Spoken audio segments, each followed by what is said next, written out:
It's official. The FAA has approved SpaceX Starship vehicles' return to flight. Y'all, this is really good news and something that we have been waiting for to make sure that Flight 9 can actually happen and we can make plans around it. So this is just straight up for your information. Right now, we're still targeting May 27th. No earlier than May 27th.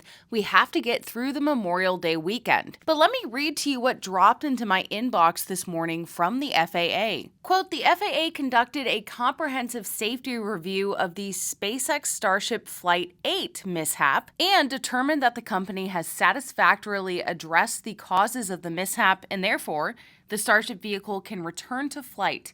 The FAA will verify SpaceX implements all corrective actions. So for context, SpaceX submitted their final mishap report for Flight 8 on May 14th, and here we are, May 22nd, and the FAA has approved it. And this was similar to the timeline after Flight 7, getting that mishap report submitted and actually getting the license for Flight 8, which unfortunately had similar results. The FAA goes on to say their determination of when a vehicle involved in a mishap can resume operations is based on public safety. When making this determination, the FAA considers several factors, including but not limited to the nature of the mishap, the performance of vehicles' safety-critical systems, and the generation of unplanned debris. Prior to making a return-to-flight determination, the FAA must find that any system, process, or procedure related to the mishap does not affect public safety or any other aspect of the operator's license. So with that being said, with the Starship vehicle return to flight determination, Starship Flight 9 is authorized for launch. We are go for launch.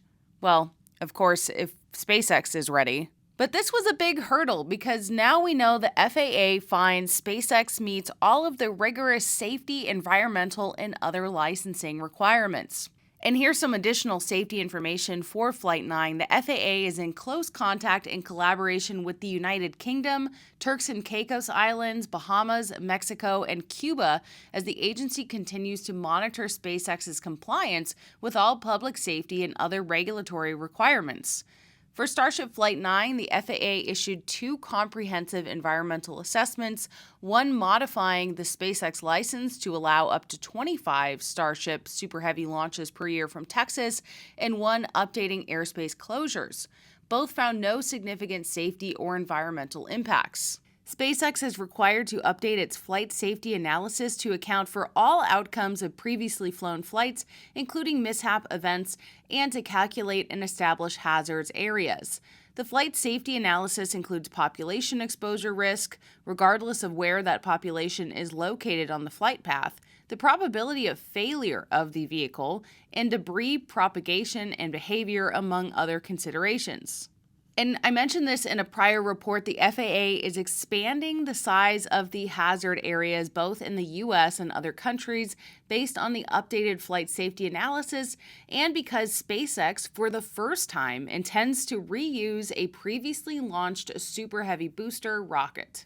So the aircraft hazard area for Flight 9 covers approximately 1,600 nautical miles and extends eastward from Starbase, Texas, through the Straits of Florida, including the Bahamas and Turks and Caicos. For reference, for Flight 8, the hazard area only covered about 885 nautical miles, so it looks like they're doubling it.